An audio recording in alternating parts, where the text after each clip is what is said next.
किसी को घोड़ी पे नहीं बैठने दिया जा रहा है, किसी कहीं बैंड नहीं बजने दिया जा रहा है। जो बदलाव आया वो बाबा साहब की वजह से बहुत मुश्किल से महीने का खर्चा निकल पाता था, बहुत मुश्किल से। उनका ये मानना था कि बेटा क्रिकेट तो पैसे वालों का गेम, मतलब मुझे डॉक्टर बनाना भी मेरे घर वालों ने इसीलिए सोचा, और शादी करनी या नहीं करनी ये डिसाइड करने के लिए मैंने परिवार के सामने टॉस किया। जितने नेता हैं, जितने लोग हैं, वो जातिवाद के नाम पे राजनीति करते हैं। अगर वास्तव में किसी को दुश्मनी के लायक समझूंगा, उसे मार दूंगा। चलती रोड पे गोलियां मार रहे हैं, कोई बचाने वाला नहीं। पत्थर की मूर्ति के सामने कुछ मांगो, लोग कहते हैं प्राण प्रतिष्ठा होगी, ये होगी। मैं ये विश्वास नहीं, वो नहीं चाहते थे कि मैं डॉक्टर बनूं, या मैं पढ़ाई में कोई 30 मार्क का था नहीं, या बहुत ज्यादा होशियार नहीं थे। जो हम मेडिकल सर्विस हिंदुस्तान में दे रहे हैं, वो वहां की नर्सिंग की सर्विस से भी गई गुजरी। स्वागत है आप सभी दर्शकों का आज के हमारे इस पॉडकास्ट शो में। आज हमारे साथ में मौजूद है डॉक्टर सुरेश सागर हॉस्पिटल के डायरेक्टर व समाज सेवी। सागर साहब का हमारे स्टूडियो ऑनलाइन सांचौर में पधारने पर आपका हार्दिक स्वागत, अभिनंदन है। सर, कैसा रहा आपका जीवन? सर, परिवार का बैकग्राउंड तो मैं बहुत ही गरीब परिवार से आता हूँ। मुझे अभी भी पता है कि फादर हमारे रेलवे में थे। रेलवे की स्ट्राइक हुई थी, बहुत लंबी स्ट्राइक चली थी वो, तो उस वक्त घर में 2 टाइम की रोटी के लिए भी बड़ा संघर्ष करना पड़ा था। और किराने वाले सामान देने को भी मना करने लगे थे, क्योंकि वो काफी लंबी स्ट्राइक चली। लेकिन हमारे माताजी ने उस संघर्ष के टाइम सिलाई करते थे माताजी, और मुझे आज भी पता है कि 2 पैसे और 3 पैसे में एक कांच ली और वो सिल के देते थे लोगों को। तो काफी संघर्ष किया बचपन से। स्कूल से भी शुरुआत हुई। उस वक्त भी ये हालत थी कि ज्यादातर जितने भी गरीब बच्चे होते थे वो सरकारी स्कूलों में ही पढ़ते थे, प्राइवेट का प्रचलन नहीं था। जो पैसे वाले थे वो भी पढ़ते थे। लेकिन पहली क्लास में जब मैं स्कूल गया तो उस वक्त जो भी SC ST कैंडिडेट होते थे कम स्कूल जाते थे। मतलब इतना जागरूकता भी नहीं थी, परिवार की तरफ से भी कोई ऐसा दबाव नहीं होता था। मेरे पिताजी अंग्रेजों के टाइम तीसरी पास थे, उनको जितनी इंग्लिश और जितनी आती थी शायद हम 5वीं क्लास तक भी नहीं सीख पाए थे। तो उन्होंने एक ही चीज बताई थी कि बेटा हम तो नहीं पढ़ पाए, तो अब आप अगर मैं मेहनत कर रहा हूँ और आप उस मेहनत के अनुसार अगर पढ़ सकते हो। बड़ा परिवार था हमारा, 7 भाई थे और 2 सिस्टर्स थी, दूसरे हमारे बुआ जी के लड़के, और मतलब काफी बड़ा परिवार था। और उस पूरे परिवार का भरण पोषण करना हमारे पिताजी की जिम्मेदारी थी।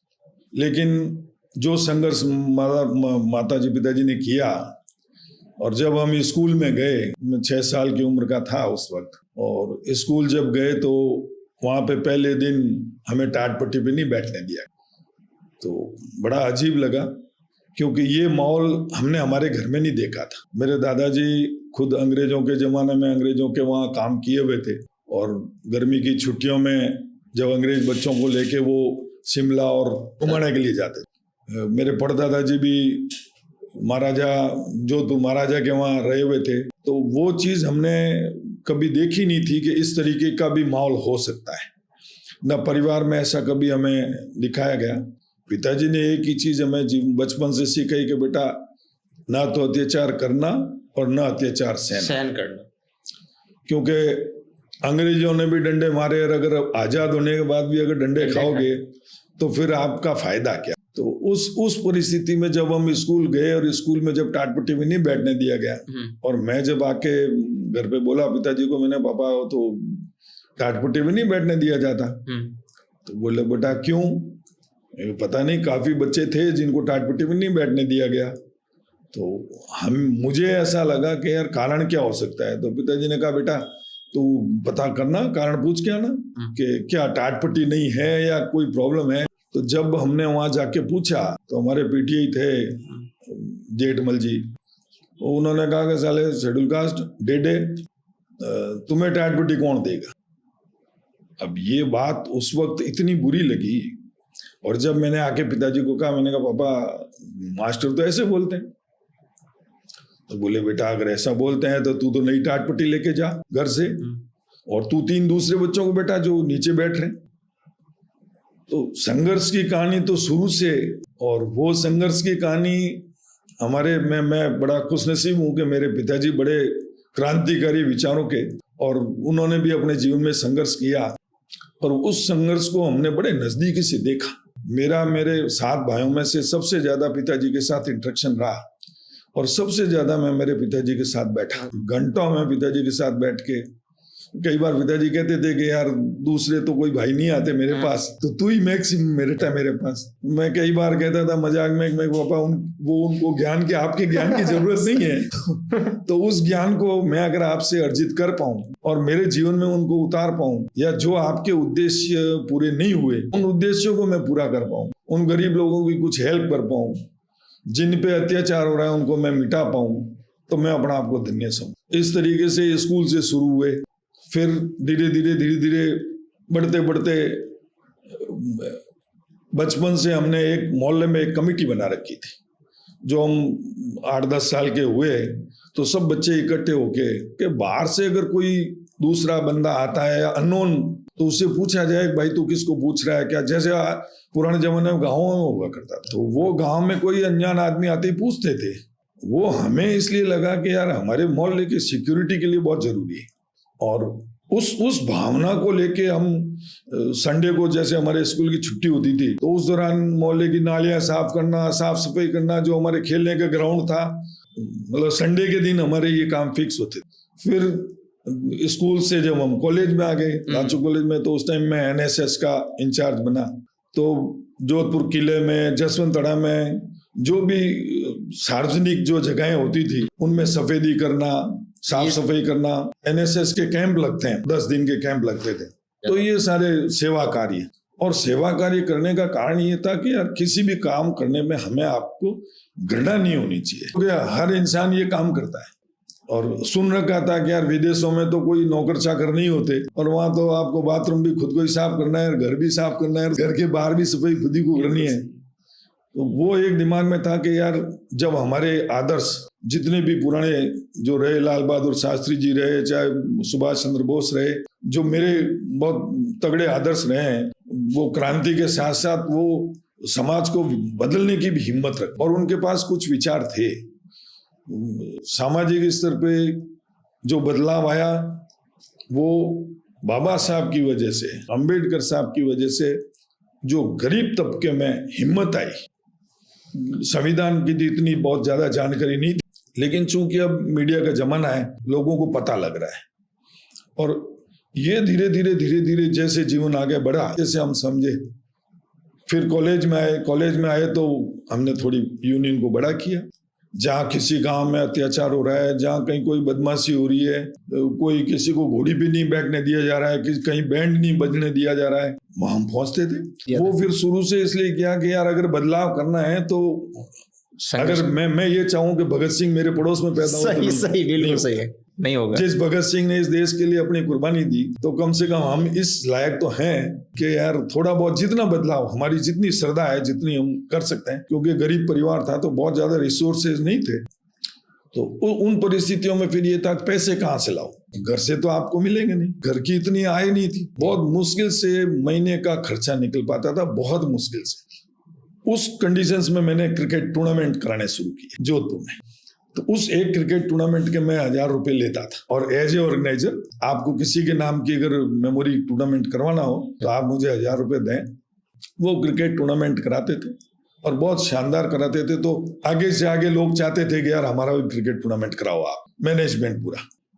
वो 1000 रुपए हम इन सेवा कार्यों में लगाते। और चूंकि कई बार पिताजी ये कहते थे कि बेटा तू तेरे खर्चे के पैसे कहाँ से लाता है, क्योंकि माँ बाप को डर लगता। घर वालों को पता नहीं था कि ये मतलब आप टूर्नामेंट करवा रहे हो और पैसे? नहीं, वो इसलिए पता नहीं लगता था कि क्रिकेट के नाम पे मार पड़ती थी।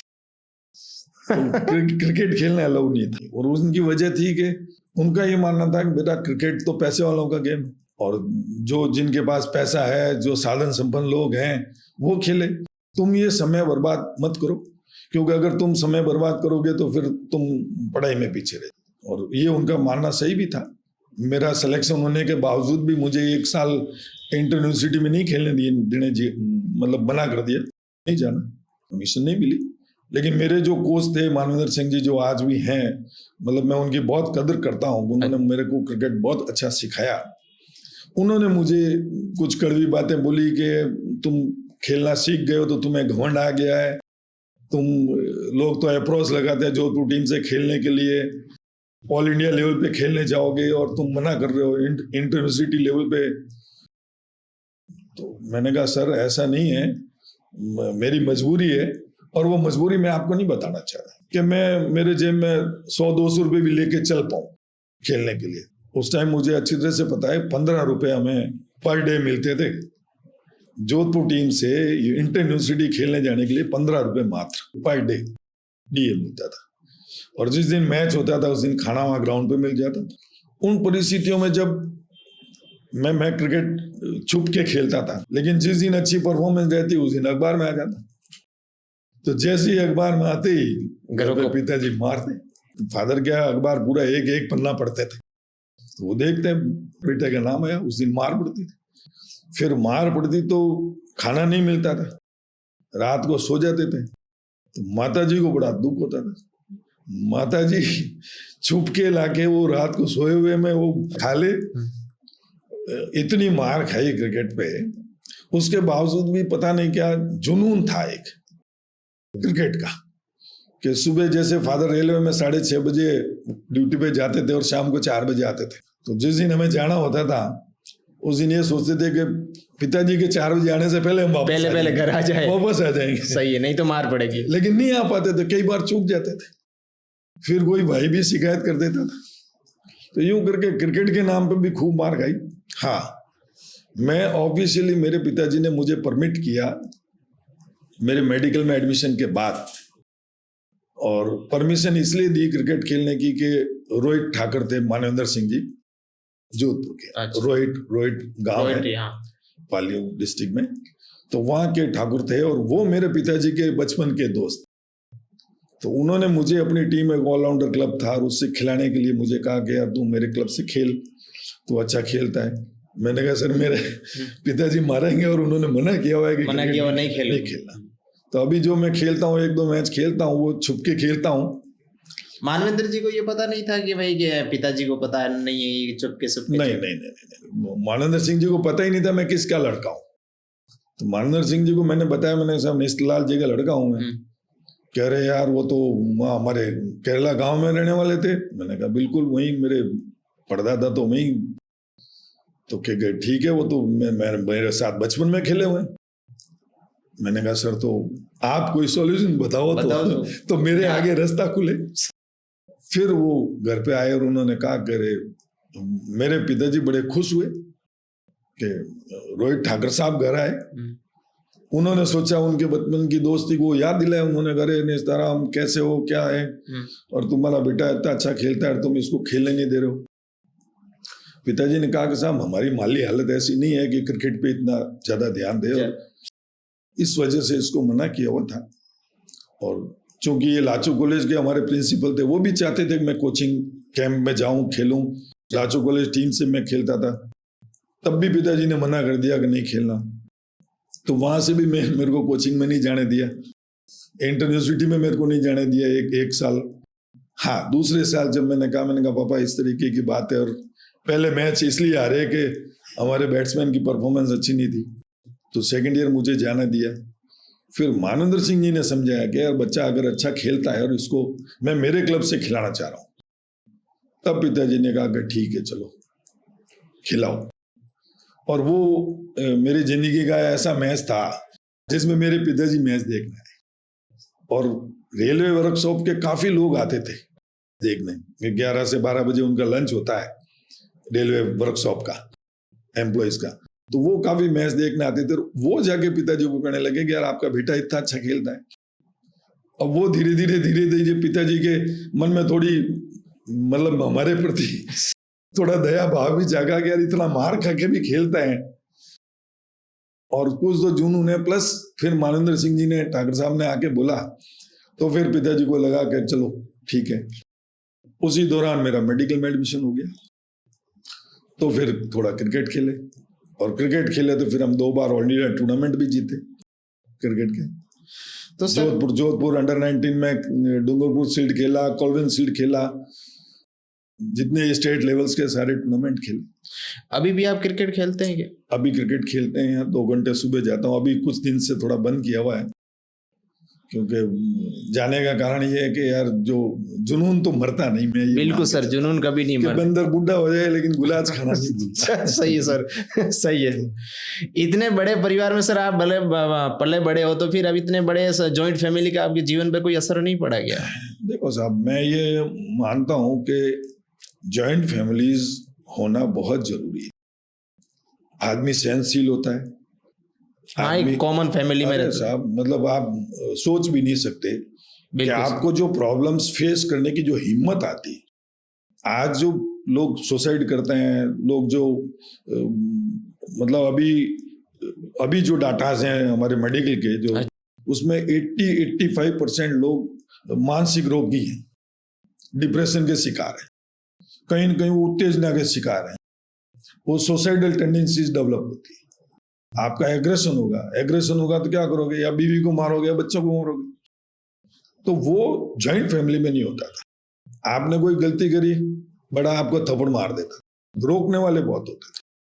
अब वो स्थिति नहीं है, वो परिस्थितियां बहुत बदल गई, और ये भारतीय संस्कृति के लिए बड़ा नुकसानदायक। गुजारा तो ये करते थे कि जैसे हमारे गर्मी की छुट्टियां में हुई, तो गर्मी की छुट्टियों में हम लस्सी का ठेला लगाते, हम 2-3 भाई जाके और लस्सी का ठेला लगाते थे, लस्सी बेचते थे। हाँ, जोधपुर की सबसे फेमस लस्सी थी ये। दूसरी लस्सियां सब बाद में फेमस हुई। जालोर गेट पे लगाते थे, लेकिन उसका भी हुआ ये कि 1 साल हमने लगाया, दूसरे साल लगाया, और तीसरे साल लोगों को ये लगा कि यार ये शेड्यूल कास्ट है बेचने को। हमारे दिमाग में ये चीजें नहीं थी, क्योंकि हमारे घर में ये सब माहौल नहीं था। लेकिन जब लोगों को धीरे धीरे पता लगा कि यार ये रिजर्व कैंडिडेट है, लस्सी पीना कम कर दिया लोगों ने। फिर एक जालोर गेट पे सरदार था हमारे कंपटीशन में, फिर तो ये घंटाघर वाले, लस्सी वाले, ये खूब सारे लोग हो गए। लेकिन उस वक्त हम मिलावट बिल्कुल नहीं करते थे। उस लस्सी में पिताजी हमारे बड़ी मेहनत करते थे, वो दूध जमाना, दही जमाना करना, वो सारा सब।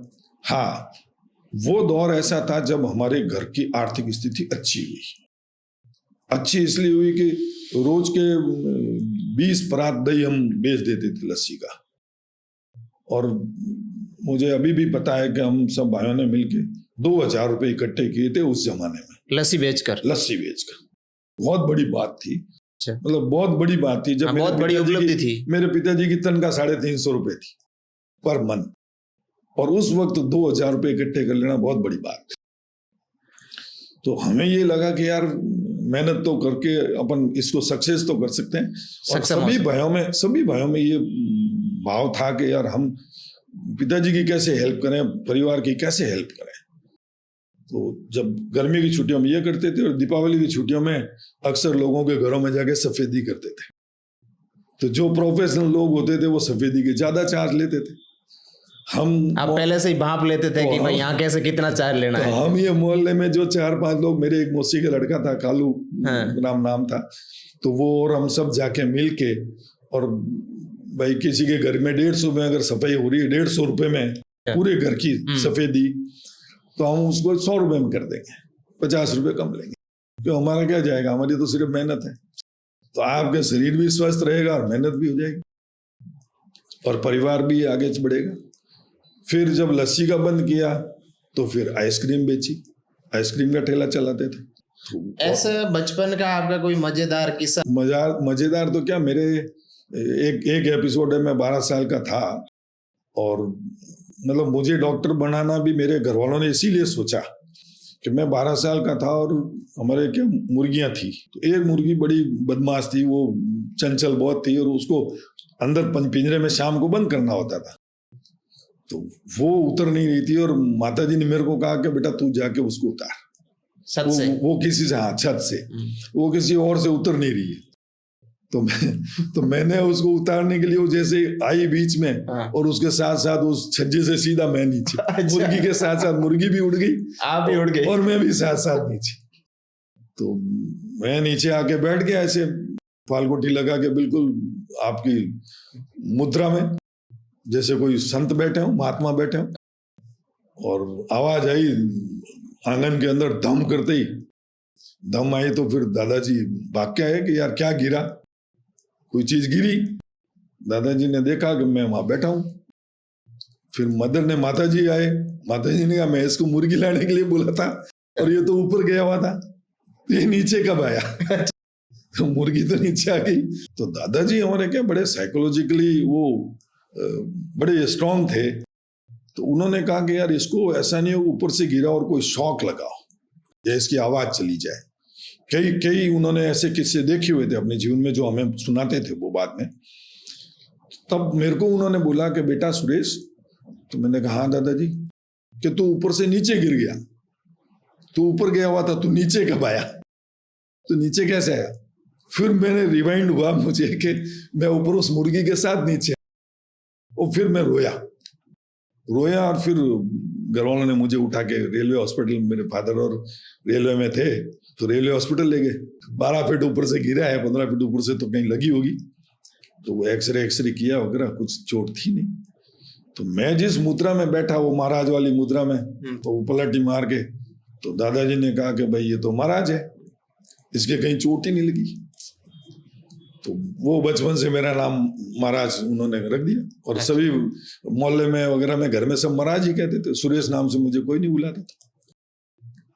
तो ये एक एपिसोड था। और उसके बाद मेरा जो छोटा भाई, वो 6-7 साल का, 6 साल का हो गया था लगभग, बोलता नहीं था, वो समझता सब था, सुनता सब था। तो मेरे दादाजी के साइकोलॉजिकली मैं बता रहा हूँ ना कि उन्होंने वो हमें करके दिखाया। वो बोलता नहीं था, तो मेरे बड़े भाई साहब को कहा कि मैं तुझे कहूं कि शक्कर लेके आना, तो तू नमक लेके आना एक कटोरी में। तो भाई साहब ने कहा कि नमक क्योंकि तू मैं जो कहूं वो करना।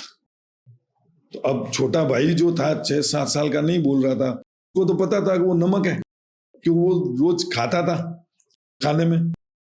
तो उसको कहा कि बेटा ये शक्कर है, तू इसको खा ले। उसने कहा कि करे वो कि ये तो नमक है। अब बोल नहीं पाए, उसको जबरदस्ती लेके मुंह में डाल दिया ना, और वो बोल गया, अरे ये तो नमक खिला दिया। आप सोचो, मतलब ये रियल छोटे भाई के, मेरा छोटा भाई निर्दोष नाम है उसका, और बाहर वो दुनिया में शायद वो दूसरा नाम होगा निर्दोष, जो मेरे बड़े भाई साहब ने रखा था। मेरे बड़े भाई साहब किसी मेले में गए थे और कोई लेडी चिल्ला रही थी निर्दोष निर्दोष निर्दोष। कोई बच्चा घूम गया था, तो उस लेडी को पूछा क्या हुआ, कि मेरा बेटा निर्दोष घूम गया। तो मेरे भाई साहब ने उसका नाम निर्दोष रखा था, और वो उस घटना के बाद बोलना शुरू हुआ। तो ऐसी रही। तो सर आपकी फिर शादी कब हुई थी? शादी तो मैंने बहुत लेट करी। लव मैरिज हुई थी यहाँ पे? नहीं, लव मैरिज नहीं करी मैंने, अरेंज मैरिज थी। मेरे भाई साहब ने लड़की को देखने भेजा था, और भाई साहब ने ही देख के और मुझे ये कहा कि हाँ, भाई साहब को मैंने एक चीज कही थी कि भाई साहब जहां भी आप देखने जाओ, लड़की का नाम मुझे बता देना टेलीफोन। तो भाई साहब ने कहा यार नाम से क्या होगा? मैंने कहा नाम से मुझे पता लग जाएगा कि शादी करनी या नहीं करनी, और शादी करनी या नहीं करनी ये डिसाइड करने के लिए मैंने परिवार के सामने टॉस किया, शादी करने के लिए टॉस किया।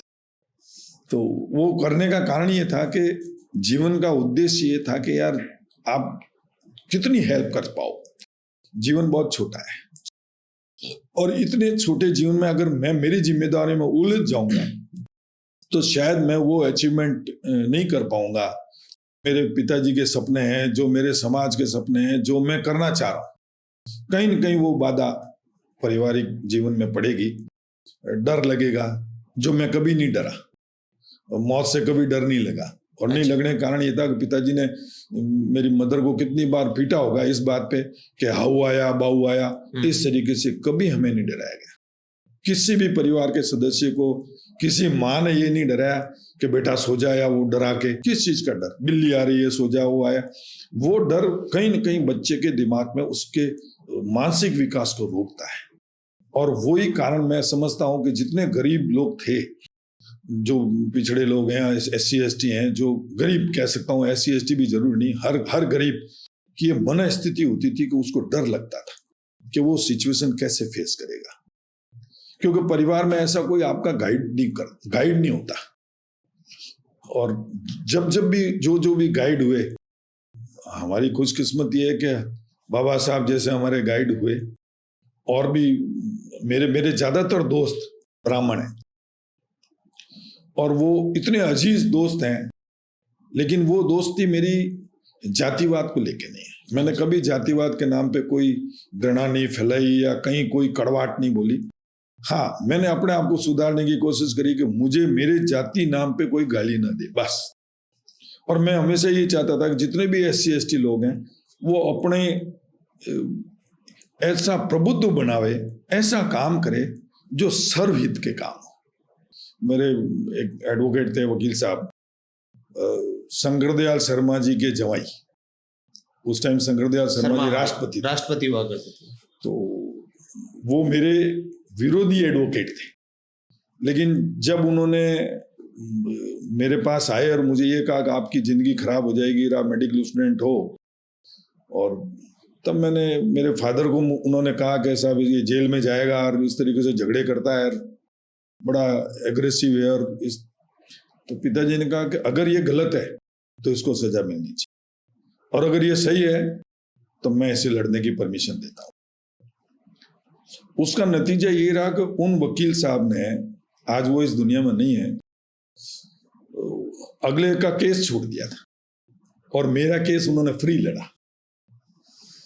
मेरे से 1 घंटे बात करने के बाद, 3 भाई हैं, तीनों भाई वो एडवोकेट्स हैं, लेकिन आज वो सुरेंद्र शर्मा जी नहीं है, मतलब मेरे इतने परम मित्र बने बाद में, वो कहते थे पता नहीं डॉक्टर साहब, अगर मैं इस केस के संदर्भ में आपसे मिला, वरना मैं आपसे नहीं मिल पाता। तो जब तक वो जिए, एज ए ब्रदर, हमेशा वो ब्राह्मण होते हुए SC ST की पैरवी करते थे। लोगों को जाके ये कहते थे कि नहीं, आप लोग गलत हो। मैंने उनको एक बात कही थी कि बाबा साहब ने कभी भी जातिवाद नहीं फैलाया। मैंने आज तक नहीं सुना कि कहीं बाबा साहब ने ये कहा हो कि ब्राह्मण खराब है और राजपूत खराब है या SC ST अच्छे हैं, नहीं कहा। उन्होंने अपने समाज के उत्थान की बात करी। तो क्यों जितने नेता हैं, जितने लोग हैं, वो जातिवाद के नाम पे राजनीति करते हैं? क्यों वो घृणा फैलाते हैं? क्योंकि बाबा साहब ने तो सबके लिए संविधान बनाया। तो ये एक गलत परंपरा बना दी। ये चीज मैंने मेरे जितने दोस्त थे उन सबको ब्रेन वॉश किया कि देखिए, आप बताइए बाबा साहब ने क्या क्या गलत लिखा, आप बताओ। रिजर्वेशन की जहां तक बात है, तो यार जिस जगह हम बैठ के पढ़ते हैं, आप 1 दिन 2 घंटे बैठ के देख लो कि कितने मच्छर काट।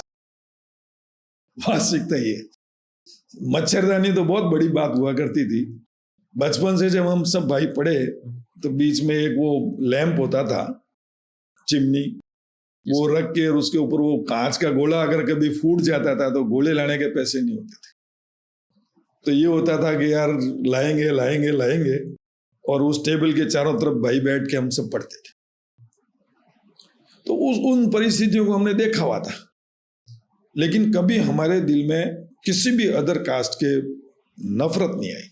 हाँ, ये जरूर था, अगर मुझे कोई नफरत मुझसे करता है, मेरी कॉलेज लाइफ में भी, स्कूल लाइफ में भी, तो उसको मैं ये जरूर कहता था, मैं तेरे से किस मामले में कम हूं, ये बता।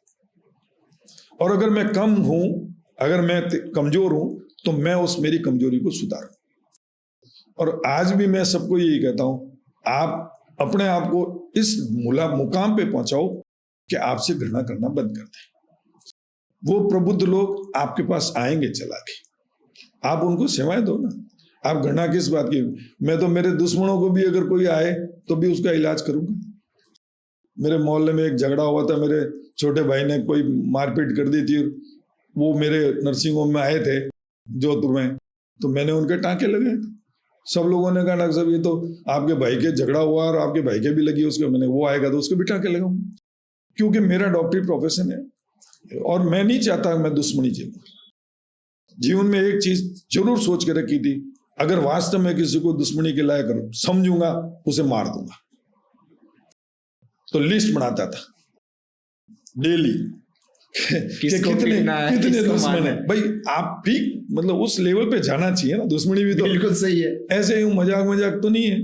आप अपने जीवन को दांव पे लगा रहे हो, तो अगर जीवन दांव पे लगाऊं साला ऐसा कोई दुश्मनी का तो लेवल तो होना चाहिए। तो मैं हमेशा यही कहता था कि लोग मेरे को कहते डॉक्टर साहब इस तरीके से, अभी भी कई बार उस टाइम भी मेरे को बोलते थे कि नहीं तेरे क्या सोची हुई है। मैंने कहा भाई देख, अगर 17 जिस दिन एक साथ दुश्मन हो गए उस दिन एक ही दिन में मार दूंगा, क्योंकि 17 और वो मेरी खुशकिस्मती रही कि 17 हो ही नहीं, 15 तक रह गए।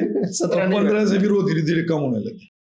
जितने मेरे टीचर्स दुश्मन समझते थे मुझे, जितने मास्टरों ने मेरा नुकसान किया, जितने लोगों ने झगड़े किए मेरे से, उन सब लोगों ने धीरे धीरे मुझसे माफी मांगना शुरू कर दी। कोर्ट में मैं पेशी में जाता था तब वो माफी मांग लेते थे। तो मुझे ये लगा कि यार मैं गलत सोचता था कि मेरे दुश्मन है, इनके विचार अलग हैं और इनके विचारों को अगर मैं अच्छा कर पाया तो यार ये मेरे लिए तो बड़ी सौभाग्य की बात है। जो टीचर्स मेरे से घृणा करते थे, जो मेरा बुरा करना चाहते थे, अगर वो टीचर मुझसे माफी मांग रहे हैं तो यार ये तो आज के जमाने की बात है। उस जमाने में द्रोणाचार्य ने अंगूठा कर ले लिया एकलव्य का, मुझे अगर मुझसे माफी मांग रहे हैं तो मेरे लिए बहुत बड़ी बात थी। अभी सर आपकी किसी के साथ में कोई बहसबाजी या लड़ाई झगड़ा अभी भी हुआ था क्या? देखो साहब, बहसबाजी और लड़ाई झगड़ा क्या, मैं शिवगंज जा रहा था, कुछ साल 1.5 साल हो गया उस बार, और शिवगंज में कोई मेरे मैरिज में जाना था, शादी में जाना था। मैं कभी ड्राइवर लेके नहीं जाता, उस दिन पता नहीं क्या जची कि मैंने लेके गया। वो मेरे नर्सिंग स्टाफ ही था, तो मैं लेके गया। मैंने कहा यार मेरे साथ चल, वो क्या हाँ सर मैं चल लूंगा। और मेरी वाइफ जोधपुर से आ रही थी, तो मैंने उनको ये कहा था कि आप शिवगंज रुक जाओ, अपन आगे नाना बेड़ा जाना था, तो नाना बेड़ा अपन साथ चलेंगे, एक गाड़ी वहां रख देंगे शिवगंज में और वहां से हम साथ चलेंगे।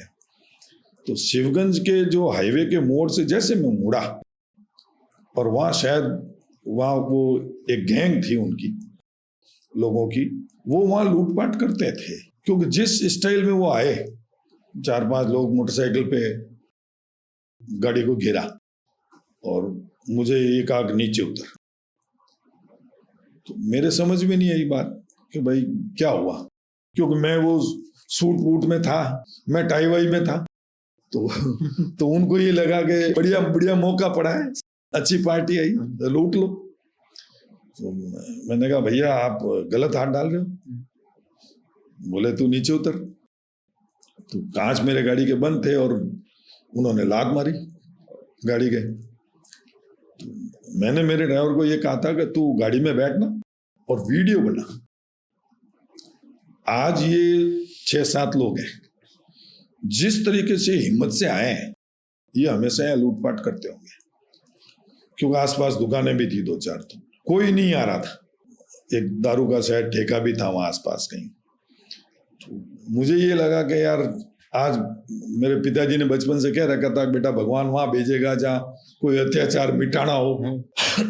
वरना तो मैं सांचौर से उस शादी में मना कर चुका था मिसेज को, भाई नहीं आऊंगा, पेशेंट की वजह से नहीं निकल पाऊंगा। मतलब मैंने इस कदर मारा उनको, और वो मेरा ड्राइवर भी डर गया, उसने वीडियो भी नहीं बनाया। तो मेरे हाथ के फ्रैक्चर हो गए थे हड्डियों के मार के, क्योंकि गुस्सा इतना था। और मुझे 15-20 मिनट में रवाना होना था, क्योंकि मेरी मिसेज शिवगंज में वेट कर रही थी, मेरे मामी ससुराल था, तो वहां मामा जी वहां वेट कर रही थी, वो फोन कर रही थी कि लेट क्यों हो रहे हो।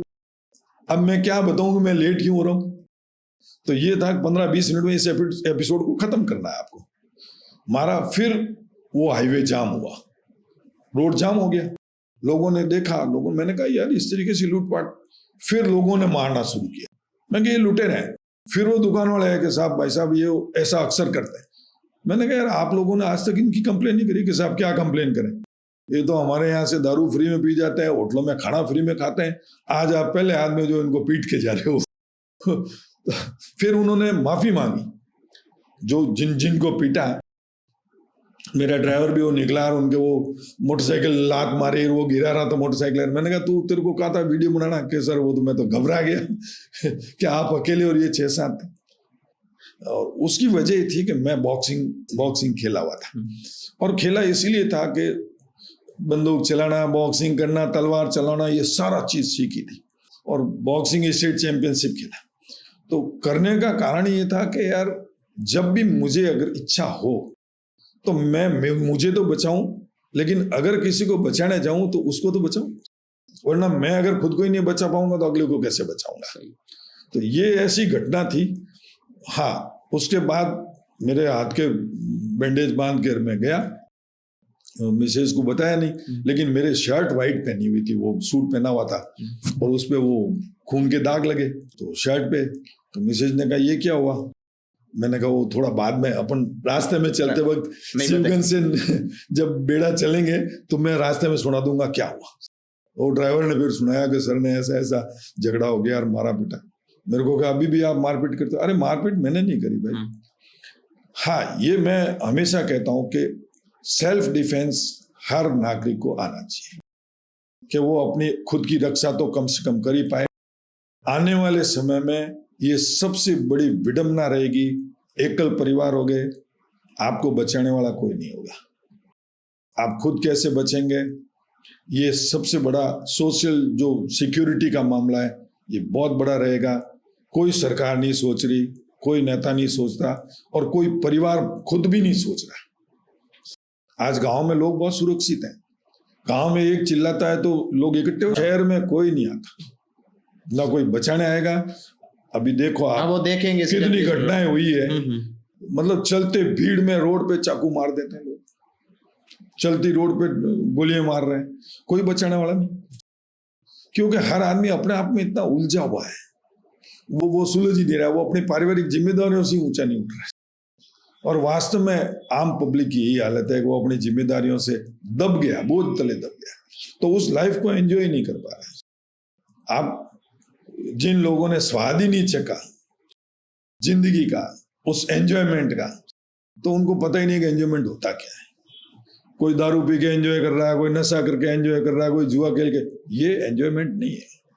आप अपने परिवार के साथ, अपने दोस्तों के साथ वो एंजॉयमेंट करिए। आप मतलब रियल लाइफ आप जी के देखो। आपने संघर्ष भी किया और जिंदगी भी अच्छे एंजॉय से, बहुत मजे से, मतलब कोई मुकाबला ही नहीं है कि मैंने मेरी लाइफ का हर एपिसोड, हर लाइफ का, बचपन से लगा के आज तक 62 ईयर एज हो गई मेरी, 62 साल, अभी भी ऊपर वाले की मेहरबानी से, बुजुर्गों के आशीर्वाद से कोई बीमारी नहीं है, किसी प्रकार की कोई तकलीफ नहीं है, शारीरिक बिल्कुल स्वस्थ हैं, जब चाहे जब सो जाते हैं, बिना एसी के भी नींद आ जाती है, बिना पंखे के नींद आ जाती है। ये बहुत मेहरबानी है। और ये मैं समझता हूं कि आप जब सेल्फ मेड होते हो, खुद अपने पांव पे जब खड़े होते हो, खुद जब आगे चलते हो, तब ये बात होती है। सर आप जैसे ये मंदिर और ये पूजा वगैरह में विश्वास नहीं करते हैं, तो फिर आपकी शादी किस आधार पर हुई थी? जैसे देखो, मैं मंदिर और जाता इसलिए नहीं हूँ कि कई बार हम साथ दोस्तों के गए, कई बार मेरे दोस्तों के साथ, तो वहाँ मुझे ऐसा महसूस होता था कि मेरी अंतरात्मा ये कह रही कि यार तू भी आ गया, तू मत आ। क्या चाहिए आपको? आपको एक ऊपर वाले ने दिमाग दिया, आपको हिम्मत दी परिवार ने, और अब आप कम से कम उस परिस्थिति में नहीं हो कि जाके उस पत्थर की मूर्ति के सामने कुछ मांगो। लोग कहते हैं प्राण प्रतिष्ठा होगी, ये होगी। मैं ये विश्वास नहीं करता। मैं ये मानता हूं कण कण में जब भगवान है, और ये कहा गया है कि कण कण में भगवान है, हर इंसान में भगवान का रूप है, तो आप उस रूप को पहचानो ना यार। आप वहां जाके क्या लेना चाहते हो? मेरे कोई दोस्त भी अगर जाते थे तो मैं कहता था आप दर्शन करके आओ, मैं बैठा हूं। मैं किसी की भावनाओं को ठेस नहीं पहुंचाता। हाँ, कोई अगर मंदिर जाता है जाए। साइकोलॉजिकली आपको जहां प्रेशर, आपको एक हिम्मत चाहिए, आप कहीं कमजोर महसूस करते हो, तब आप किसी के पास सहायता के लिए जाते हो। तो मैं ज्यादातर लोगों को ये मानता था कि ये मंदिर में जाने वाले लोग ये कहीं न कहीं सहायता के लिए जा रहे हैं, तो मुझे तो किसी की सहायता की जरूरत ही नहीं, क्योंकि मैं ऐसा कोई काम नहीं करूंगा जिसमें मुझे किसी की सहायता की जरूरत पड़े। उल्टा जितने मेरे जानकार, जितने मेरे दोस्त, जितने रिश्तेदार, वो ये चाहते थे कि मैं उनकी सहायता करूं। तो मैं ये मानता था कि यार भगवान ने मुझे भेजा है उन लोगों की सहायता के लिए, उन बुजुर्गों की सेवा के लिए। डॉक्टरी प्रोफेशन में आने के बाद ये जुनून और ज्यादा तेज हुआ कि सेवा करो, क्यों वो समय जाके मैं मंदिर में खर्च करूं, क्यों मैं घर में पूजा पाठ करूं। और रही बात शादी की, तो शादी मेरी 26-28 जनवरी को होनी थी और सगाई मेरे घर वालों ने कर दी थी, पहले तय कर दी थी, हो गई थी नवंबर में। तो लेकिन जब पंडित को घर वालों ने पूछा तो उन्होंने कहा साहब मेरे फादर पंडितों को नहीं मानते थे, उसके बावजूद भी ये कहा कि यार पूछ लो, चलो मुहूर्त पूछ लो, ये तो नहीं मानता है लेकिन हमारी तो जिम्मेदारी है और लोग क्या कहेंगे। क्योंकि मेरे छोटे भाइयों की शादियां मैं करा चुका था और 3 बड़ों की हो चुकी थी, तो यार इसका सोच समझ के जब सब कुछ है और लेट शादी कर रहा है तो ऐसा कोई एपिसोड नहीं हो जो इसकी जिंदगी में नुकसानदायक हो। उन्होंने 26-28 जनवरी निकाल के बताया, पंडित ने, भाई साहब ने कहा यार पंडित जी से चल तू अपन मुहूर्त पूछ के आता है। मैंने कहा पंडित जी से पूछने की जरूरत नहीं, मुझे पता है कि नहीं, फिर भी पंडित से पूछते हैं। मैंने कहा चलो आपको अगर इसमें खुशी मिल रही है मैं चलो। मैंने कभी किसी की खुशी में ठेस नहीं पहुंचाई, मैं गया उनके साथ। उन्होंने 26 और 28 जनवरी का निकाल के दिया कि साहब ये 26 और 28 जनवरी की आपके शादी होगी। तो मुझे ये लगा कि 26-28 जनवरी को ठीक है, सगाई हो चुकी है 26-28 जनवरी को, लेकिन जैसे वो डेट्स मेरे दिमाग में आती, तारीख, तब मुझे ये लगता कि 26-28 जनवरी को तो नहीं हो सकती। क्यों नहीं होगी? तो वो कारण मेरे मतलब उसका जवाब नहीं आया, बस नहीं हो सकती। मैंने मेरे भाई साहब को कहा, मैंने कहा यार ऐसा ऐसा मुझे ऐसा फील होता है। कह रहे तेरे को ऐसा है, तू लेट शादी कर रहा है इसलिए शायद ऐसा होगा, ये होगा। मैंने कहा जब नवंबर में सगाई होगी तो दिसंबर में शादी कर लेते हैं, क्या दिक्कत है? जनवरी क्यों? सही है। तो भाई साहब से मैंने कहा तो क्या चल पंडित जी के पास। सारे पंडितों के पास घूमे, उन्होंने कहा साहब अभी तो शादी नहीं हो सकती क्योंकि कमुहूर्त लगे हुए हैं और कमुहूर्तों में तो कोई शुभ मुहूर्त ही नहीं होता, शादियां नहीं होती। मैंने कहा भाई साहब जब मैं टॉस करके शादी करने का डिसाइड कर सकता हूं तो ये पंडित मेरे जीवन के बारे में क्या बताएगा यार? फिर भी नहीं माने। फिर पिताजी ने कहा नहीं बेटा ऐसे नहीं करना, लोग बड़े अजीब अजीब से सवाल करेंगे, क्या जवाब दें और क्यों जवाब दें यार। ठीक है चलो पापा जी आप खुश हो। तो फिर अचानक मेरे दिमाग में आई और मैं 17 दिसंबर था शायद, 17 दिसंबर को मेरे महसाना ससुराल है, सगाई महसाना हुई थी। तो मैं महसाना गया और महसाना में जाके महसाना में किसी मेरे बहुत सारे दुश्मन थे क्योंकि मैं लड़ाकू था। तो किसी मेरे प्रेमी ने वहां फोन करके ये कह दिया कि नहीं क्या आप जिस लड़के के साथ शादी कर रहे हो डॉक्टर जरूर है लेकिन वो तो 1 नंबर का गुंडा बदमाश है और लड़ाकू है, और उस पे तो देखो कितने पुलिस केस हैं, कि इससे अच्छा था आपकी बेटी को कुएं में डाल दो। अब ये बात ससुराल वाले मुझे नहीं कह पाए, लेकिन शाम को वाइफ से बात हुई, उसने कहा कि मैं अब क्या बताऊं। मैंने कहा क्या हुआ भाई, क्योंकि टेलीफोन पे हम बात करते थे और उस टाइम यहाँ एसटीडी चलते थे, एसटीडी पे जाके बात करते थे। अब एसटीडी वालों का भी ऐसा था कि हम इतनी लंबी बात करते थे, मैं जितना पैसा डॉक्टरी में कमाता था वो सब एसटीडी में चला जाता। अच्छा वाइफ से बात करने में। और उसका भी आनंद लिया, जीवन का ऐसा आनंद था वो कि मन में जो एक खुशी होती है बात करके, वो खुशी पता नहीं, मुझे नहीं पता कितने लोग ले पाते हैं। तो मेरे सारे दोस्त कहते थे तू तो पागल हो गया यार इस तरीके से। मैंने कहा नहीं यार, ये समय जीवन में नहीं आना वापस। हो सकता है मैं पैसा कमा लूं लेकिन इस टाइम का मैं आनंद नहीं ले पाऊंगा। तो मैं इस आनंद को लेके तो देखूं, और ऊपर वाले ने अपॉर्चुनिटी दी है तो ले। तब उन्होंने धीरे से कहा कि ऐसा ऐसा कोई फोन आया था और मदर फादर बड़े टेंशन में। तो 17 तारीख थी, मैंने कहा मैं आता हूं। मैं वहां पहुंचा तो मैंने कहा भाई अगर फोन आया है तो चूंकि मैंने बहुत सारे रिश्ते, जो मेरे कमिश्नर, कलेक्टर, खूब सारे अपने लड़कियों के रिश्ते करने आते थे और उनको मैंने मना कर दिया था। अब पता नहीं दुश्मन तो कौन हो यार, कोई प्रबुद्ध आदमी भी हो सकता है जो मेरे से रिश्ते करने चाह रहे थे, वो हो सकते हैं। तो एग्जैक्ट तो मुझे नहीं पता था कि फोन किसने किया। हाँ, एक्सपेक्टेड मैंने थोड़ा आइडिया लगाया कि कौन कर सकता है। तब मैंने उनको कहा अगर आप लोगों को ऐसा लग रहा है तो शादी जल्दी कर दीजिए, आपको फिर भी नहीं लग रहा है बाद में करना, जब आपकी इच्छा हो तब करना, मत करो, कोई दिक्कत नहीं। अगर आप लोगों को ये डाउट है तो नहीं करना है। हाँ, जीवन में ये सोच रखा था जिस लड़की को देखूंगा, जिससे बात करूंगा, उसी से शादी करूंगा।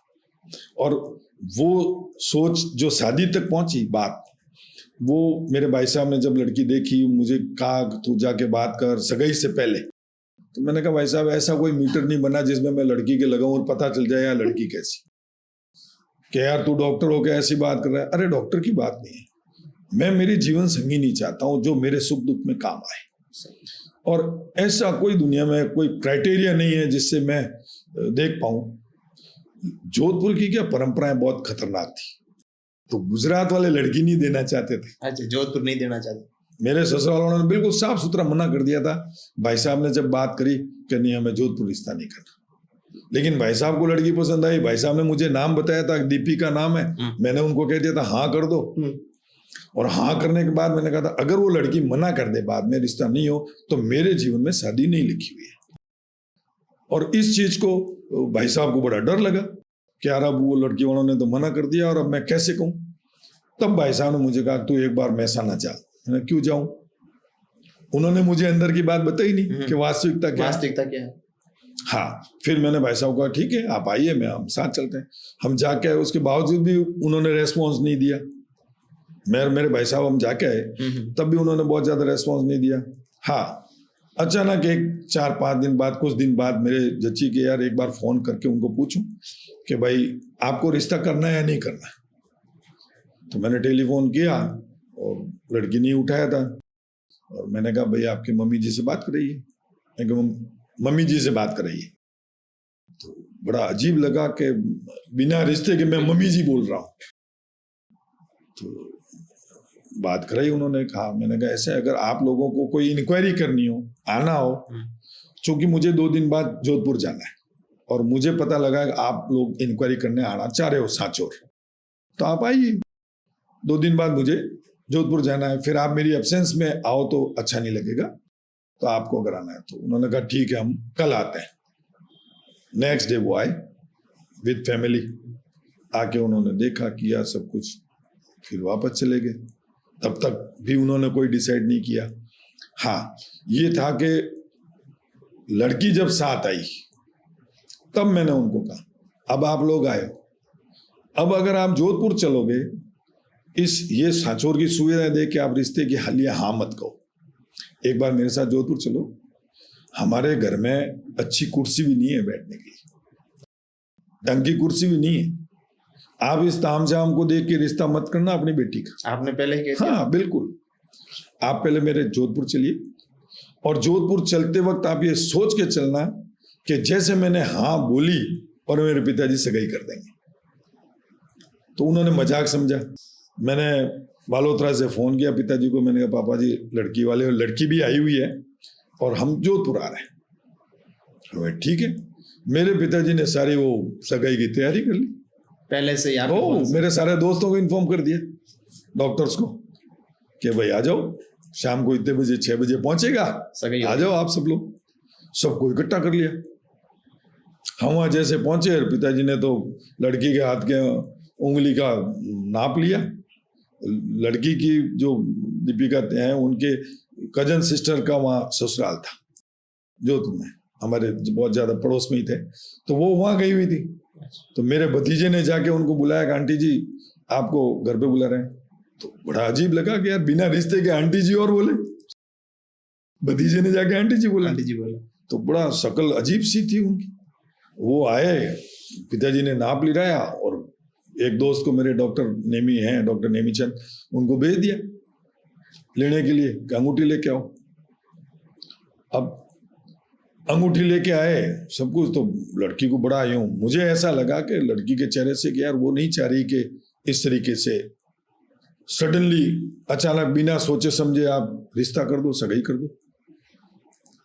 तो मैंने मेरे भतीजे को कहा, मैंने कहा यार कुछ हाव भाव अच्छे नहीं लग रहे, तो शायद इनको पसंद नहीं हूं मैं, या इनको रिश्ता पसंद नहीं है, तो तू जाके पूछ कि अगर नहीं रिश्ता करना है, मुझे 1% भी अफसोस नहीं होगा। और अफसोस नहीं होने का सबसे बड़ा कारण यह है कि मैंने बहुत रिश्ते मना किए, लेकिन मैंने किसी लड़की से बात नहीं करी। और जिस लड़की से आपसे बात करी है, तो मैं ये चाहता हूं कि अगर रिश्ता हो तो उसी से हो, नहीं तो नहीं हो। तब उन्होंने कहा कि नहीं, मैंने भी मेरे जीवन में ये सोच रखा था, जिस लड़के से बात करूंगी उसी से शादी करूंगी। मैंने फिर मेरे बारे में बताया, नॉन वेज नहीं खाता हूँ, दारू नहीं पीता हूँ, मेरे माँ बाप से बहुत प्रेम करता हूँ, मेरे दोस्तों से बहुत प्रेम रखता हूँ, मैं जिन लोगों से प्रेम रखता हूँ अगर तू रख सके तो अच्छी बात, उनकी बेइज्जती मत करना।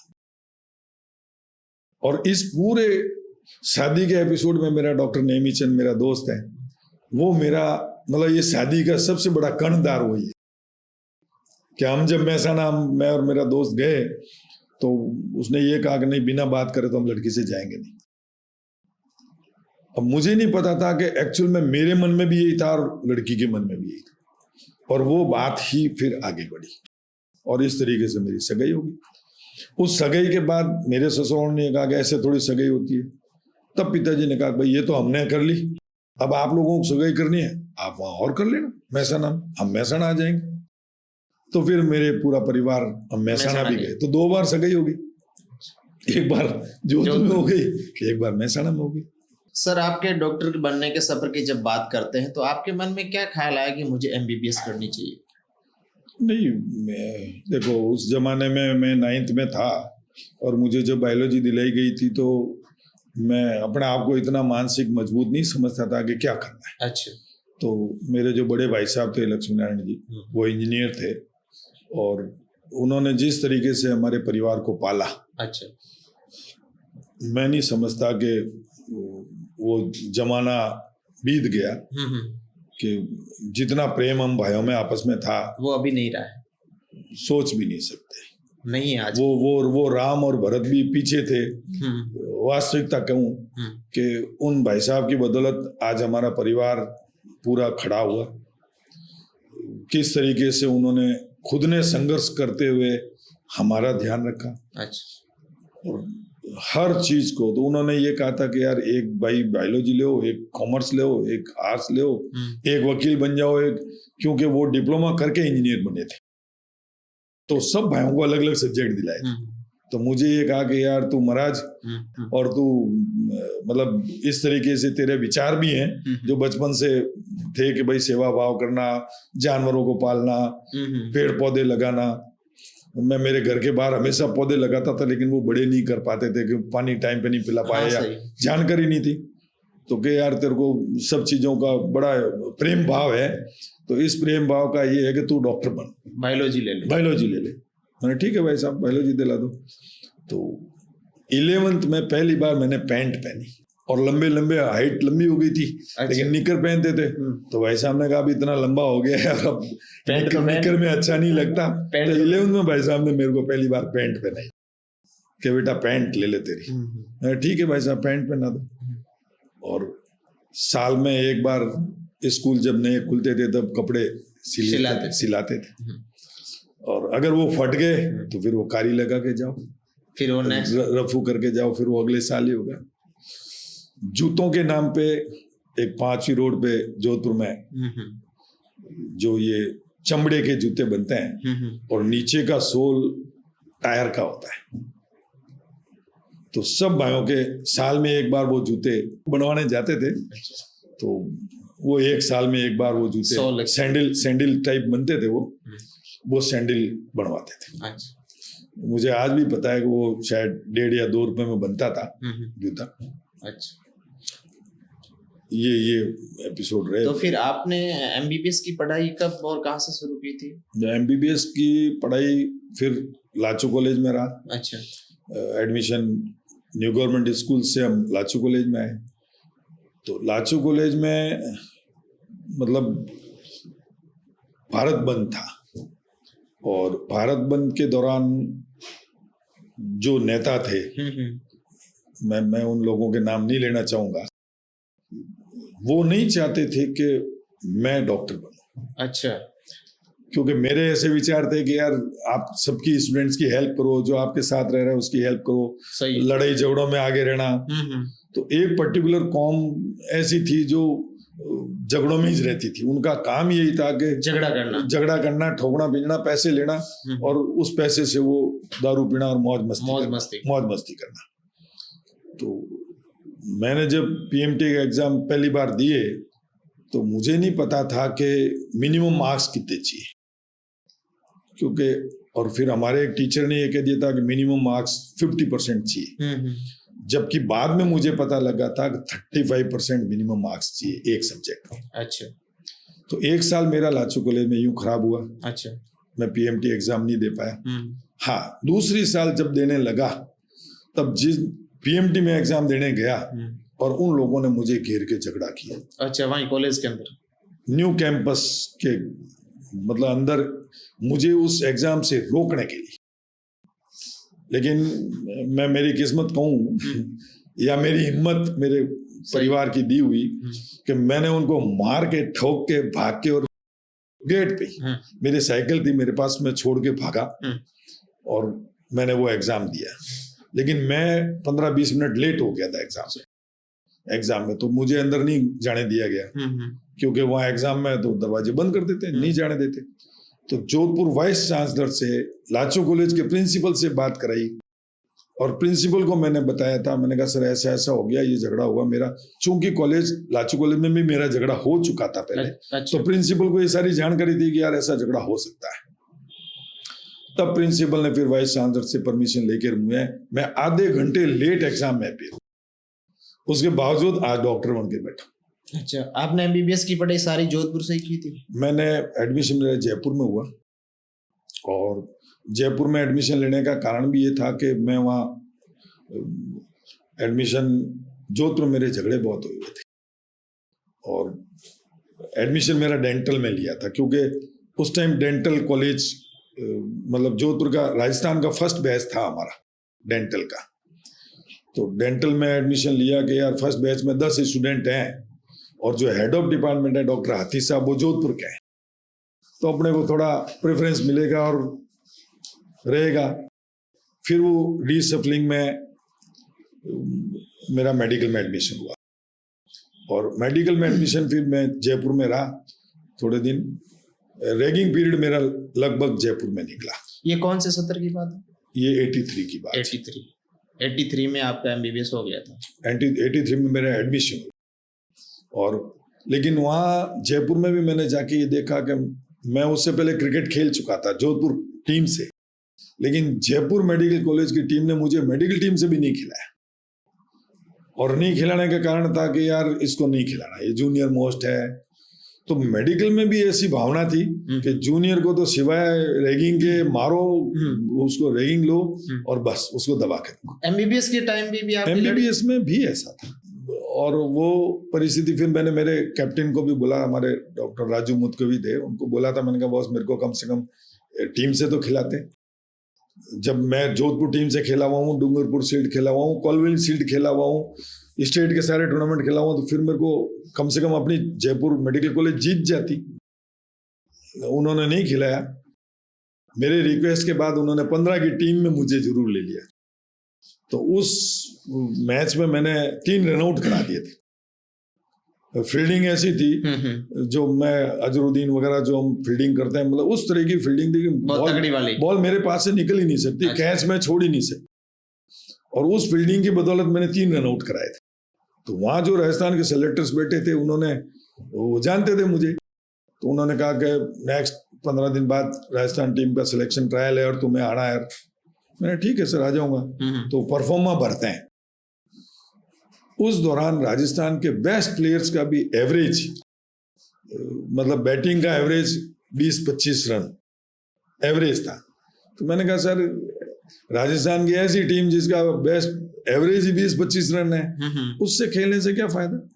मैं जब यूनिवर्सिटी खेलने गया बॉम्बे, तो बॉम्बे में इतने ऑफर्स थे कि वहीं आके खेलो, बैंक में सर्विस करो, फैक्ट्री में काम करो, टाटा स्टील वालों की उनकी टीम उतरती थी, तो क्या आप उसमें काम करो और वहीं खेलो।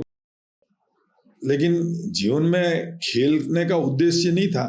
यार गरीब परिवार से हैं, आपको कहीं न कहीं आपको एक ऐसी स्टेज पे आना है जहां आप औरों की हेल्प कर पाओ, कर सको, घर वालों की आप कुछ हेल्प कर पाओ, उनके कुछ सपने साकार कर पाओ। तो सर जोधपुर से जब आपने एमबीबीएस कंप्लीट की थी, उसके बाद में सर्वप्रथम आपने कहाँ अपनी सेवाएं दी थी? जोधपुर से मैंने एमबीबीएस कंप्लीट करने के बाद जोधपुर में ही एक करनी कॉलोनी, कमला नेहरू नगर है, बहुत गरीब बस्ती थी। अच्छा। मतलब मैं कह सकता हूँ ज्यादातर झोपड़पट्टी थी। और वहाँ मैंने जाके देखा, और देखा मैंने बाद में, उससे पहले मैं जोधपुर हॉस्पिटल में 2 साल रह चुका था, कल्पतरु सिनेमा के पास। हाँ, कल्पतरु से। वो जोधपुर का पहला प्राइवेट हॉस्पिटल था। उस समय दूसरे कोई प्राइवेट हॉस्पिटल कोई नहीं था। अच्छा। उसके बाद एक राठी हॉस्पिटल खुला, फिर धीरे धीरे ट्रिनिटी हॉस्पिटल था। हाँ, ट्रिनिटी था एक था, एक और जेके नर्सिंग होम था जोधपुर के अंदर। तो वो हॉस्पिटल से वहां मैंने एज ए आरएमओ एमबीबीएस के बाद काम किया था जोधपुर में, इंटर्नशिप के दौरान। अच्छा। तो उन्होंने भी, मैं जब इंटर्नशिप कंप्लीट हुई तब मुझे कहा कि सागर तू यहीं रह जा। डॉक्टर लखा, वो खेतानी साहब थे, तो वो बड़े प्यार से रखते थे मुझे कि तू क्यों जा रहा है, तो जितनी गवर्नमेंट में सैलरी मिल रही है हम दे देंगे, तो अच्छा काम कर रहा है। हाँ, डॉक्टरी प्रोफेशन में आने के बाद बहुत ईमानदारी से काम किया। अगर मेरी नाइट ड्यूटी रही तो मैं सोया नहीं, न मैंने दूसरे स्टाफ को सोने दिया, न मैं सोया, क्योंकि मैं मालिक के साथ गद्दारी नहीं कर सकता। ये चाहता था कि यार जो लोग हॉस्पिटल से चोरी कर रहे हैं उन लोगों को ये कम से कम जताऊं कि यार आप लोगों का घर इस हॉस्पिटल से चल रहा है, अगर ये हॉस्पिटल बंद हो गया तो तुम्हारा क्या हो। तो ये मेरे एक अंदर झील थी, और उसकी वजह से उन मालिक ने मेरी सैलरी जो स्टार्ट 2,500 रुपये से करी थी, 2 महीने के अंदर, 3 महीने के अंदर मेरे को 5,000 रुपये सैलरी कर दी थी। और दूसरे सारे डॉक्टर जो मेरे आरएमओ लगे हुए थे उनको 2,000 भी नहीं दे रहे थे। तो वो मेरे काम को देख के कर रहे थे। और उस प्राइवेट हॉस्पिटल के बाद फिर मैंने मेरा नर्सिंग होम उस जगह पे खोला जिस जगह ज्यादातर पाकिस्तानी लोग बैठे थे। हाँ, जो शरणार्थी आए रखे थे। हाँ, जोलाछाप डॉक्टर्स थे, क्योंकि वो गरीब बस्ती में वही चलता है, रोज का 10-20 रुपये लिए और 10 रुपये में इलाज कर दिया और एक इंजेक्शन लगाया। वहां जाके मैंने 20 रुपये मेरी फीस रख के एक नर्सिंग होम, सागर नर्सिंग होम से शुरू किया था। और वो मैंने इसलिए किया था कि यार कम से कम उन मरीजों को जो हॉस्पिटल नहीं पहुंच पा रहे हैं, तो वो मिनिमम चार्जेस में, उस जमाने में भी मैं किसी को घर जाके पेशेंट देखने के 100 रुपये लेता था। जो मेरे और प्रबुद्ध पेशेंट्स थे, पैसे वाले जो मरीज कह सकता हूं, तो उन मरीजों को मैं 100 रुपये लेता था। तो लेकिन मेरे नर्सिंग होम में मैं 20 रुपये में देखता था। और जितने जोधपुर के स्पेशलिस्ट लोग वो 50 रुपये लेते थे, 50 रुपीज कंसल्टेशन। तो मेरे नर्सिंग होम में जो बड़े बड़े डॉक्टर्स, कार्डियोलॉजिस्ट और फिजिशियंस और जो गवर्नमेंट के थे, उनको मैं बुलाता था। तो उनको मैं ये कहता था कि सर आप घर पे आपके 50 रुपये ले रहे हो, यहाँ 30 रुपये लो। तो कहे यार तू अजीब आदमी है, एक तो साला हमारे टाइम खोटा करेगा और तू 30 रुपये की बात कर रहा है। मैंने सर इसलिए कर रहा हूँ कि ये लोग नहीं दे सकते। मैं मेरे 20 रुपये भी 5 दिन के लिए लेता हूँ, 5 दिन की फीस है। उस 5 दिन में अगर वो मरीज वापस आता है तो उससे ज्यादा पैसे नहीं लेता। तो उन्होंने जब 30 रुपये में हाँ किया तो वो 30 रुपये यूं की मैं उनको दे देता था। तो मेरे को हमेशा कहते तेरे क्या बचा? मैंने कहा मेरे इन मरीजों का आशीर्वाद बच गया। तरीके से ये डॉक्टरी मैंने फिर नर्सिंग होम स्टार्ट किया। उस नर्सिंग होम के बाद फिर मैं सर, फिर रिसर्च और एक्सपीरियंस की बात करते हैं। आपको यूएस जाने का भी मौका मिला। आपका यूएस जाने में चयन किस आधार पर हुआ था? उस समय भारत में तो बहुत सारे डॉक्टर थे। देखो डॉक्टर्स तो थे भाई, अपनी आर्थिक स्थिति तो ऐसी थी नहीं कि कहीं आप आगे जा पाओ, या मैं पढ़ाई में कोई 30 मार्क का था नहीं या बहुत ज्यादा होशियार नहीं थे। अपन तो बस एमबीबीएस कर ली, कैसे करी वो तो जी जानता है। क्योंकि उन टीचर्स के दिमाग में भी ये होता था कि हमेशा अंडर एस्टिमेट करते थे। और यूएसए जाने का मौका मुझे मिला। हमारे एक डॉक्टर हैं, उनके वाइफ के कोई किडनी ट्रांसप्लांट करना था, प्लस उनके जो सालाजी थे डॉक्टर अनिल पुरोहित, वो एक एड्स फाउंडेशन में काम करते थे। यहाँ यूएस में यूएसए की वो संस्था थी, एड्स फाउंडेशन की, और बहुत बड़ी संस्था वो थी उस जमाने की। और उस जमाने का ये एक ज्वलंत सब्जेक्ट था, एड्स फैल रहा है पूरे दुनिया में। तो हमारे हिंदुस्तान में तो मानते ही नहीं थे कि कोई एड्स नाम की बीमारी भी। और हमें तो एक सिफिलिस जरूर सुनाया गया था कि भाई सिफिलिस है बीमारी और एड्स है, लेकिन हिंदुस्तान में नहीं है, क्योंकि एक मेडिकल सीक्रेसी, हमारे मेडिकल में एक टर्म है जिसमें हम किसी एड्स पेशेंट को बता नहीं सकते थे कि भाई तेरे को एड्स है। और गवर्नमेंट ने भी इस तरीके पे बैन लगाया हुआ था कि कोई आप किसी को एड्स को बहुत ज्यादा लोगों को डराओ या डर बैठा दो। उस कंडीशन में फिर मैं एड्स फाउंडेशन के प्रोग्राम में वहां गया था। तो वहां जाके मुझे ये लगा कि यार मुझे और भी कई सब्जेक्ट्स पे काम करना चाहिए। तो जगह जगह यूएसए के काफी शहरों में हम गए, वहां देखा, उनकी वर्किंग स्टाइल्स देखी उन डॉक्टर्स की, जो एड्स पे रिसर्च हो रहा था उस वक्त कि एड्स पॉजिटिव मदर है, वो एड्स नेगेटिव बच्चा चाहती है, तो वो कैसे हो, उस पे वो रिसर्च चल रहा था। तो कई बार हम उन लेबोरेटरीज में जाके देखते थे, कई बार उनसे जब डिस्कशन होता था तो ऐसा लगा कि यार ये देश क्यों प्रोग्रेस कर रहा है। जो बंदा, मतलब प्रोफेसर्स, जो नोबेल प्राइज मिले हुए प्रोफेसर्स, डॉक्टर्स, वो उन पेशेंट से इतना अपनापन रखते हैं जो हम यहाँ अपने परिवार के साथ नहीं रखते। उनको व्हील चेयर पे बाहर छोड़ने आते हैं, पेशेंट को जब डिस्चार्ज करते हैं तो व्हील चेयर पे छोड़ने आते हैं। इतना अपनापन। वहां कोई रिश्तेदार है ही नहीं, मरीजों के रिश्तेदार ही नहीं होते। वो तो आया, एडमिट कराया, चला गया, फूल का एक गुलदस्ता लाया, फ्रूट लाया, पकड़ाया और ओके थैंक यू बाय, मिलते हैं बात। तो ये मैंने वहां देखा, मैंने कहा यार ये बड़ी जब विडंबना, मतलब विचित्र चीज है।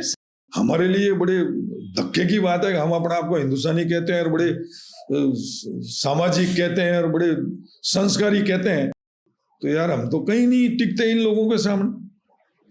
सारा ये सर्विस तो ये है जो हम मेडिकल सर्विस हिंदुस्तान में दे रहे हैं, वो वहां की नर्सिंग की सर्विस से भी गई गुजरी। वास्तविकता ये थी। तो मैंने अपने आप को कंपेयर किया कि यार इन सर्विसेज को कैसे बढ़ाया जाए, कैसे करें, सोशल डिफरेंसेस क्या है, या लोग खुश कैसे रहते हैं, कितने खुशी हैं, वास्तव में खुश हैं कि नहीं है। तो ये मेरे इंटरेस्ट के टॉपिक्स थे, उस पर मैंने वो रिसर्च किया, वो सारे लोगों से पूछना क्या क्या खाते हैं, कैसे खाते हैं, क्या लाइफ जीते हैं। तो वहाँ 5 डे वीक था, 5 दिन काम करना है, 2 दिन मजे करना है। तो 5 दिन में जितना कमाया वो 2 दिन में खर्च कर दो। मुझे ये लगा कि यार ये बड़े बिंदास लोग हैं, इनको टेंशन ही नहीं है। फिर पता क्या कि यार इतना निडर होके कैसे काम कर रहे हैं। तो भाई सोशल सिक्योरिटी है, अगर ये बूढ़े हो गए तो सरकार इनको खाना खिलाएगी, इनको रहने के लिए ओल्ड पीपल हाउस हैं, सारा सब कुछ जिम्मेदारी तो गवर्नमेंट उठा रही है। तो ये लोग निडर क्यों नहीं होंगे यार। तो हमारे हिंदुस्तान में डर, जो पारिवारिक डर है, जो सामाजिक डर है, वो इसलिए है कि वो सोशल सिक्योरिटी नहीं है। और वहां जब काम करके देखा, हाँ वहां ऑफर्स मिली, खूब सारी ऑफर्स मिली, जो मैं आज भी यहाँ बहुत नहीं कमा पाया। 60 लाख रुपए 1 साल के आपको वहां ऑफर काम करने के मिले, और मैं अनमेरिड था, तो वहां जाते ही वहां शादी के रिश्ते और आ जाते हैं। अच्छा, यूएस में भी? वो तो यूएस में तो आप जाते ही, आप जैसे आपके बायोडाटा एंटर करते हो, पूरे देश को पता चल जाता कौन आया, एंटर कौन हुआ, क्या है उसके बायोडाटा, क्या है, कैसे अनमैरिड है कौन सारा। और ज्यादातर लोग जो जाते हैं यूएसए, वो जाते वहां शादी करके ही जाते हैं, और वो तभी उनको वहां की नागरिकता मिलती। तो मेरा तो एम था ही नहीं, मैं तो ये था कि यार आपको जाना है वहां, काम जो वर्किंग स्टाइल सीखना है, 2 महीने के टाइम में आपको वापस आना है, वो सारी चीजें सीख ली और फिर हम रवाना लिए। हाँ, वो एक्सपीरियंस मेरा है सारा कि उसके बाद मुझे ऐसा लगा कि यार जहां मेडिकल सर्विसेज नहीं है, जहां वास्तव में उन चीजों को मैं इम्प्लीमेंट करना है, जहां हर गरीब तक आपको मेडिकल सर्विस पहुंचानी है, गवर्नमेंट नहीं पहुंचा पाती। सरकार बिल्कुल निष्फल है इस मामले में। ये कितनी योजनाएं लिया हुए गवर्नमेंट फ्री वाली, सरकार के खुद के जो सैंपल्स भरे जाते हैं मेडिसिन के, उसमें 50-50 सैंपल नकली दवाइयों के पाए जाते हैं। क्या आईएएस ऑफिसर्स बोलेंगे, क्या बोलेंगे, कोई क्या बोलेगा, क्या सरकार बोलेगी? वो सारी दवाइयां सप्लाई करने वाले उन नेताओं के रिश्तेदार हैं। एक भी बंदा जेल में नहीं जाता। गवर्नमेंट की आज तक कोई भी ड्रग नीति ऐसी नहीं है जिसमें कोई नकली दवा बनाने वाले को सजा हुई का उजागर किया हो। अगर कोई पकड़ा भी गया, आप उसे हाईलाइट क्यों नहीं करते? आप उसे एपिसोड की तरह बताइए ना। लोगों में जागरूकता कैसे आएगी? हमें पता ही नहीं कि मेरे पास जो दवाई पड़ी है वो असली है नकली। एक डॉक्टर प्रेस्क्राइब करता है, अगर वो ठीक नहीं हो रहा मरीज के कोई प्रॉब्लम हो गई तो डॉक्टर गुनहगार है। अरे भाई, डॉक्टर कैसे गुनहगार है? डॉक्टर ने तो दवाई लिखी, लेकिन वो दवाई बनाने वाली कंपनी भी तो गुनहगार है। लेकिन उससे कोई गुनहगार नहीं मानता, क्योंकि उन दवाई की कंपनियों के मालिक तो बड़े बड़े सेठ लोग हैं। वो उनके सारे कमीशन चाहते हैं। कई जगह पे ये एपिसोड चले थे कि डॉक्टर कमीशन की दवाएं लिखते हैं। मैं नहीं लिखता था कमीशन की दवाएं। मैं आज भी मेरे मेडिकल स्टोर पे ये कहता हूं, अगर वो दवाई सस्ती है, मरीज को सस्ती पड़ रही है, आप भैया वो दवाई मंगा दीजिए। क्वालिटी अच्छी होनी चाहिए और मरीज को सस्ता होना चाहिए। तो मेरे कई दोस्त जो एमआर है नाराज रहते हैं। हाँ, मैं वो दवाइयां नहीं लिख सकता जो लाइफ सेविंग ड्रग्स हैं, जो उस मरीज के लिए जिंदगी के जरूरी है। मैंने मेरे 2 गायनेकोलॉजिस्ट को हाथ जोड़ के मना किया था, और इसी बात पे मना किया था। उन्होंने कहा सिजेरियन करना पड़ेगा मेरे हॉस्पिटल में। मैंने कहा मैडम क्यों करना पड़ेगा? तो कह के वो ऐसे होगा नहीं डिलीवर। मैंने कहा अगर आपको तो 15 मिनट मैं देखूं एक बार। क्योंकि मेरी खुशकिस्मती ये थी कि मेरा जब एमबीबीएस इंटर्नशिप के दौरान रेजिडेंट्स की स्ट्राइक हुई थी, और वो 1.5 महीना स्ट्राइक चली, और उस दौरान मेरा उम्मेद हॉस्पिटल में और पीडियाट्रिक वार्ड में और गायनी वार्ड में मेरी पोस्टिंग हुई। और वो पोस्टिंग ऐसी हुई कि उस दौरान हम पागल हो गए थे कि यार 8-10 टेबल लगी हुई है, बच्चे आ रहे हैं, हमें तो पकड़ना ही नहीं आ रहा, और डॉक्टर्स भी नहीं है। तो जो लेक्चरर से ऊपर वाले थे, लेक्चरर थे, रीडर थे, फिर हमने जो हमारे हेड ऑफ डिपार्टमेंट थे उनको बोला कि मैडम सिखाओ तो सही, हम काम कर लेंगे, दिक्कत नहीं। कि नहीं, तुम एमबीबीएस पास करके आए और वो डमी को हमें डिलीवर कराना सिखाते हैं कि भाई कैसे बच्चे को पकड़ना है, कैसे निकलना है। मैंने कहा वो तो एक डमी थी, और डमी को तो हमने पकड़ के डिलीवर कराना बता दिया प्रैक्टिकल, लेकिन जो रियल बच्चा आता है उसको कैसे पकड़े? तो वो नर्सिंग स्टाफ काफी एक्सपीरियंस होल्डर होता है, लेकिन वहां भी जो स्वीपर नर्सिंग स्टाफ वो मरीजों के साथ इतना गंदा व्यवहार करते। आज प्राइवेट हॉस्पिटल डेवलप होने का कारण ये है, गालियां निकालना, डांटना, पीटना। हाँ, कई बार मैं ये सोचता था कि यार ये सिस्टर ने उसको थप्पड़ मारी पेशेंट को। जब मैं खुद डिलीवर करा था तब मुझे ये पता लगा उस थप्पड़ की वजह से वो डिलीवर नॉर्मल कर रही है। उसको गुस्सा आ रहा है पेशेंट को, और उस गुस्से में वो बच्चे को पुश कर रही है। वो इंटेंशन उस सिस्टर का उसको मारना नहीं था, क्योंकि वो बच्चा अंदर फंस रहा है, वो बच्चा मर जाएगा, इस वजह से उसने थप्पड़ मारी, और उस एक थप्पड़ में वो डिलीवर हो गई। तो ये चीज कई बार हमने भी, ये जो झूठे पेशेंट आते हैं जिसको कोई बीमारी नहीं है और वो नाटक करके आते हैं, ताने आ रही है, साहब ये हो रहा है, वो हो रहा है, मुंह जुड़ गया, दांत जुड़ गया, मैंने भी थप्पड़ मारी। मैं ये कहता था भैया मैं बड़ा भोपा हूं यार बीमारी का। जब मुझे ये पता लग रहा है कि इसको कोई बीमारी नहीं और ये मरीज सिर्फ घर वालों को परेशान कर रहा है, तो उस कंडीशन में फिर थप्पड़ ठोक के भी ठीक किया। जिंदगी में वो कभी बीमार नहीं होते।